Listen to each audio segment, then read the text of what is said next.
Alors, je vous dis tout de suite, être anonyme sur les réseaux sociaux, c'est rarement le cas, on l'est jamais vraiment, quoi. Et en plus, voici le pire que je vais vous dire avec la divulgation de l'information, c'est que on divulgue énormément d'informations, on donne pas mal de choses derrière, son adresse, son email, son numéro de téléphone, là où on se trouve, avec qui on le fait tout le temps. Et le pire, c'est que vous êtes d'accord avec ça. Nous avons organisé une semaine de sensibilisation aux nouvelles technologies. Je pense que les nouvelles technologies sont présentes au quotidien. Elles ne touchent pas que les plus jeunes, elles touchent également les adultes.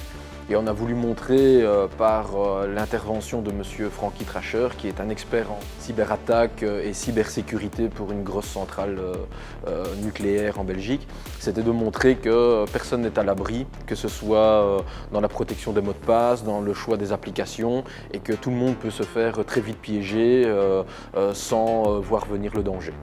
Ces followers que vous ne connaissez pas, alors je vais vous étonner, c'est les 30 mecs qui sont en train de regarder par la fenêtre de votre chambre. Oui, ça peut être des gens que vous avez rencontrés d'une façon ou d'une autre, mais que vous n'avez jamais vu dans la vraie vie. Alors pourquoi est-ce que c'est important? Parce que derrière, vous ne contrôlez pas, vous ne savez pas qui sont derrière ces comptes.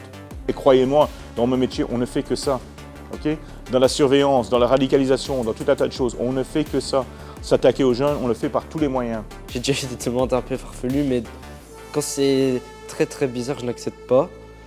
Et j'ai déjà eu des amis qui m'ont déjà dit des histoires. Par exemple, sur la PlayStation, ils ont déjà été acceptés sur des groupes où il y avait des djihadistes et ils les ont signalés, quoi.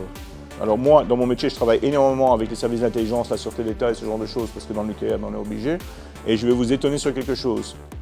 Le réseau qu'on surveille le plus pour tout ce qui est radicalisation de jeunes. Est-ce que quelqu'un a une idée de ce qu'on surveille?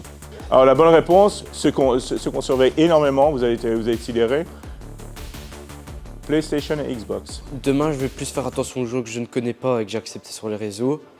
Je vais nous désinstaller beaucoup de groupes, je pense, de personnes que je ne connais pas qui peuvent nous hacker, qu'on ne sait pas c'est qui derrière leurs écrans.